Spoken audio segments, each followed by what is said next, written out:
Hello students. आज का topic है एलिवेशन ऑफ बॉइलिंग पॉइंट। तो बच्चों, हम पढ़ेंगे कि एलिवेशन ऑफ बॉइलिंग पॉइंट होता क्या है। ओके, और ये डिपेंड करेगा बॉइलिंग पॉइंट पर। क्लियर। तो बच्चों, जैसे कि अगर हम सॉल्वेंट का बॉइलिंग पॉइंट देखते हैं तो अलग होता है, और अगर सॉल्यूशन का बॉइलिंग पॉइंट देखते हैं तो भी अलग होता है। ऐसे ही वेपर प्रेशर अगर हम सॉल्वेंट का देखते हैं तो अलग होता है, और अगर सॉल्यूशन का वेपर प्रेशर देखते हैं तो वो भी अलग होता है। क्लियर। तो ये कुछ पॉइंट्स है जिनके बेसिस पर हम एलिवेशन ऑफ बॉइलिंग पॉइंट को एक्सप्लेन करेंगे यहाँ पर। ओके। तो बच्चों, स्टार्टिंग में होता क्या है कि कोई सॉल्वेंट होता है। ओके, सॉल्वेंट का कुछ वेपर प्रेशर होता है। ओके, ये जो वेपर प्रेशर होता है कुछ कम होता है, बट जब इसमें सॉल्यूट को डाल दिया जाता है, ओके, तो बच्चों ये जो सॉल्वेंट होता है सॉल्यूशन बनने के बाद में इसका वेपर प्रेशर बढ़ जाता है। क्लियर। तो बच्चों, अगर हमें उस ऑब्जेक्ट को या फिर वो जो हमने सॉल्यूशन बनाया है, ओके, वो अगर उसको हम बॉईल करेंगे, ओके, तो उसका जो वेपर प्रेशर होगा उसको हमें इंक्रीज करना होता है। क्लियर। तो इंक्रीज करने के लिए बच्चों क्या होगा, टेम्परेचर अप करना पड़ेगा हमें, और जो टेम्परेचर अप करना पड़ेगा तो इसी को हम बोलते हैं elevation of boiling point. Clear. कि बच्चों वेपर प्रेशर इंक्रीज करने के लिए जो टेम्परेचर बढ़ाया जा रहा है उसको ही हम बोलते हैं एलिवेशन ऑफ बॉइलिंग पॉइंट, या फिर हम कहें तो कि जो बॉइलिंग पॉइंट होता है सॉल्वेंट का सॉल्यूशन बनने के बाद उसका बॉइलिंग पॉइंट बढ़ जाएगा। ओके, तो बढ़ेगा का बच्चों जब हम उसका टेम्परेचर बढ़ाएंगे, तो बच्चों इसी को हम बोलते हैं elevation of boiling point. Clear. Okay. तो बच्चों यहाँ पर एक डायग्राम दिखाया गया है, जैसे कि आप देख सकते हैं ये टीबी नोट होगा। ओके, ये टीबी बॉइलिंग पॉइंट और ये इनिशियल बॉइलिंग पॉइंट। ये तो फर्स्ट इनिशियल बॉइलिंग पॉइंट और ये फाइनल बॉइलिंग पॉइंट। ये बॉइलिंग पॉइंट ऑफ सॉल्वेंट होगा और ये बॉइलिंग पॉइंट ऑफ सॉल्यूशन होगा। क्लियर। और ये atmospheric pressure, 1 atmospheric pressure. Okay. तो बच्चों यहाँ पर क्या दिखाया गया है कि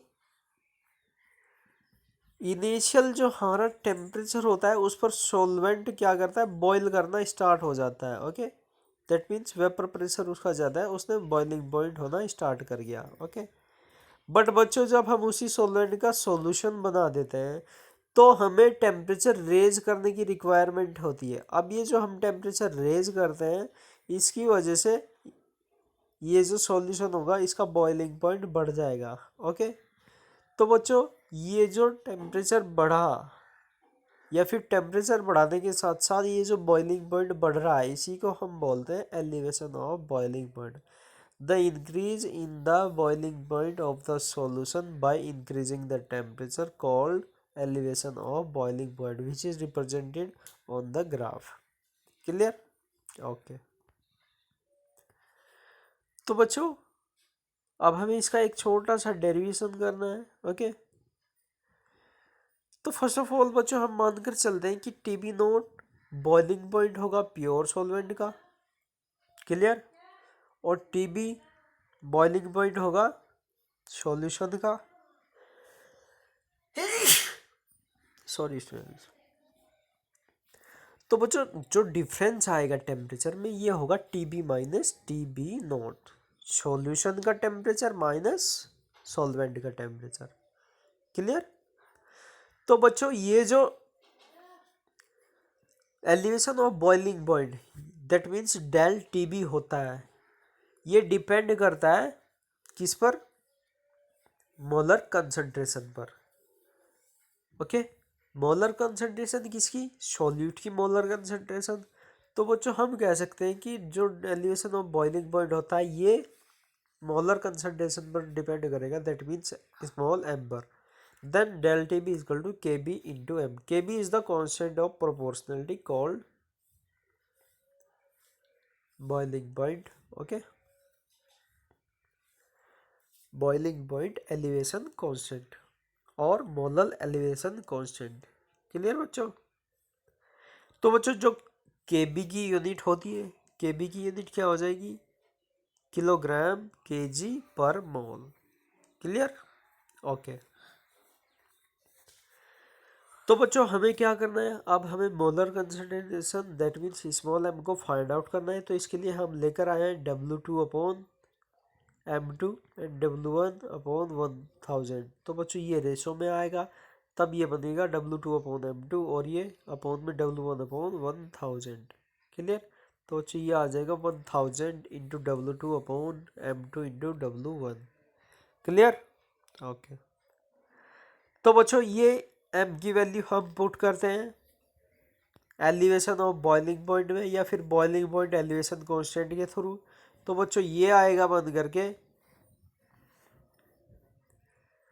del T B is equal to K B into 1000 into W2/M2 into W1। Clear? और यहाँ से फाइनली जो M2 आएगा बंद करके 1000 into W2 into K b upon del T b into W1। Okay. तो बच्चों अगर हमें M2 को फाइंड आउट करना है, okay, molar mass of solute, okay, तो बच्चों हमें क्या करना होगा, ये जो डेल टी बी आया है इसको हमें एक्सपेरिमेंटली फाइंड आउट करना होगा और के बी की वैल्यू हमारे पास 9 होगी। क्लियर? तो बच्चों आज के टॉपिक में elevation of boiling point I hope कि आपकी समझ में अच्छे से आ गया होगा। ओके। तो बच्चों ये elevation of boiling point most important topic है, आपको ये अच्छे से पढ़ना है, नोट्स प्रिपेयर करना है, ओके, और लर्न करना है फिर। Okay, now thanks.